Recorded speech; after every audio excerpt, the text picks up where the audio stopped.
అబ్బా నమస్తే అమ్మా. నమస్తే ఏం పేరు? రమాయమ్మ అండి. ఏం చేస్తుంటాను? వ్యాపారం చేసుకుంటానండి. ఎక్కడ ఉండేది మీరు? ఎక్కడ? మాది పెదవేగ లక్ష్మీపురం అండి. ఓకే, ఇది ఏలూరు కిందకే కదా? ఏలూరు జిల్లానే కదా? అవునండి, ఇక్కడేనండి. అన్ని ఎంత వస్తుంది మరి రోజు మీకు? అమ్మా, రోజు ఎంత వస్తుంది అమ్ముకుంటే? ఏ కూలి పోను, అదే ఛార్జీలు పోను, అవి పోను ఇవి పోను, ఏయో కూలి మిగిలిద్ది బాబు. అదే బాబు. సో మరి ఇప్పుడు ప్రభుత్వం వచ్చింది, ఏది జగన్ ప్రభుత్వం, మరి ఏమైనా పథకాలు అందుతున్నాయా మీకు? అన్నీ అందుతున్నాయి, బాగానే అందుతున్నాయి అన్నీ. నాకు 3 మగపిల్లలండి. నాకు ఒక పిల్లోడు కూడా ఒక చెంటు భూమి ఇవ్వలేదండి మాకు. ఏదో జగన్ అన్న కాలనీ అని ఇల్లు ఇచ్చిండట. అసలు మాకు ఇవ్వలేదండి. మరి ఎవరికి ఇచ్చిండు? ఇచ్చోళ్ళుగా ఇస్తున్నారు కానీ మాకు అసలు ఏమి ఇస్తలేదండి. నాకు 3 కొడుకులండి. మా ఆయన గారు సంపాదించింది ఒక చెంటు భూమిలోనే. మేము 3 కొడుకులు, కోడళ్ళు, బిడ్డలు, మనవరాళ్ళు అందరం దాంట్లోనే ఉంటున్నాం. ఆయన బాగానే చేస్తున్నాడు బాబు. ఈ మయ్యాన్ని ఉండోడు ఇచ్చిన వాళ్ళకే ఇస్తాను. వెనకాల తిరుగుతున్నారు కదా, నీకు ఉండగానే నీకు రాసేస్తున్నాడు.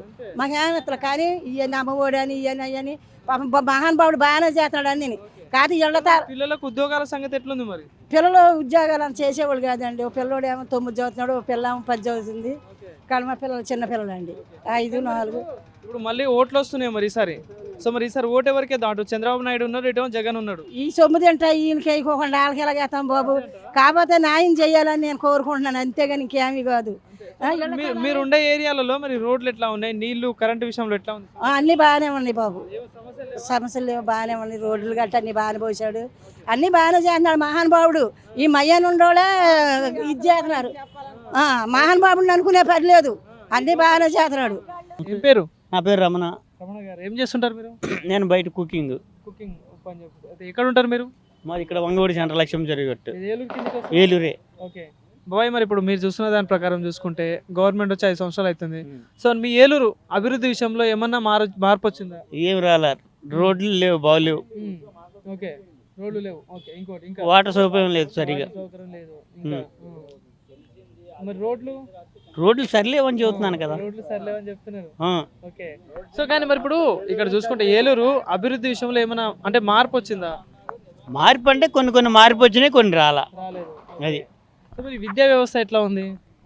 అంటే పిల్లలకి స్కూల్ కానీ కాలేజ్? స్కూల్ అంటే అది బాగానే ఉంది, బాగానే చేస్తున్నారు. అయితే ఓకే, దాని పర్లా బాగా. ఎంతమంది ఉన్నారు మీకు పిల్లలు? నాకు 2 పిల్లలు. ఓకే, మరి జాబ్ సంగతి ఏంది బాబాయ్? మరి మా పిల్లలు ఇంకా జాబ్ టైంకి రాలేదా? రాలే, స్కూల్ చదువుతున్నారు.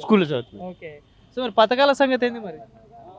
పథకాలు బాగానే ఉన్నాయి. నా కరెంటు బిల్లు 1200, 1500 వస్తే పథకం ఇవ్వట్లా. నాకు 2 సార్లు అమ్మఒడి ఇవ్వలా. కరెంట్ బిల్లు ఎక్కువ వస్తుంది. ఎందుకన్నట్టు అట్లా లింకులు చాలా మంది చెప్తారు. 5 మీటర్లు ఉన్నాయని ఒకసారి వస్తుంది. మరి కరెంట్ ఆఫీసులు ఏం చేస్తున్నారు, గవర్నమెంట్ ఏం చేస్తుంది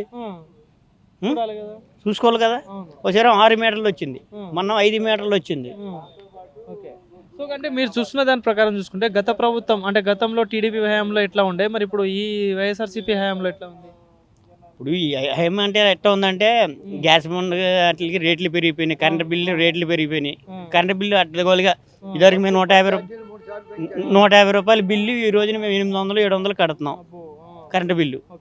గ్యాస్ బండ 450 రూపాయలు ఉండేది, ఇప్పుడు 1100, 1050 ఉంది. ఇప్పుడు ఏదో మొన్న మధ్యలో తగ్గించాడు 950. ఇంకోటి మద్యపాన నిషేధం చేస్తా అని చెప్పడం జరిగింది ఏది ఎలక్షన్స్ ముందు, మరి ఏమన్నా జరిగిందా? ఏం జరిగింది? డబ్బులు అడ్డుగోలుగా తీసుకుంటున్నారు. ఇప్పుడు 60 రూపాయల మందు 200 రూపాయలు తీసుకుంటున్నాడు. అది సో ఇప్పుడు దగ్గరలో ఎలక్షన్స్ కూడా వస్తుంది. సో మీకు మంచి టైం ఇది, అంటే మీరు ఓటు ఉపయోగించుకోవడానికి, మార్పు తెచ్చుకోవడానికి కూడా. సో మరి ఏంది మరి సార్, ఏమైనా మార్పు కోరుకుంటున్నారా? మార్పు రావచ్చు, ఇప్పుడు చెప్పలేం కానీ మార్పు మాత్రం ఏ పార్టీ అని చెప్పలేం కానీ మార్పు అయితే వస్తుంది. గవర్నమెంట్ అయితే మారుతుంది. సో అటు టీడీపీ, జనసేన, మన ఇంకోటి బీజేపీ కూటమిగా వస్తున్నారు. సో వాళ్ళకి ఏమైనా ఛాన్స్ ఉంటుందా ఈసారి? ఉంటుంది, తెలుగుదేశం కన్ఫర్మ్.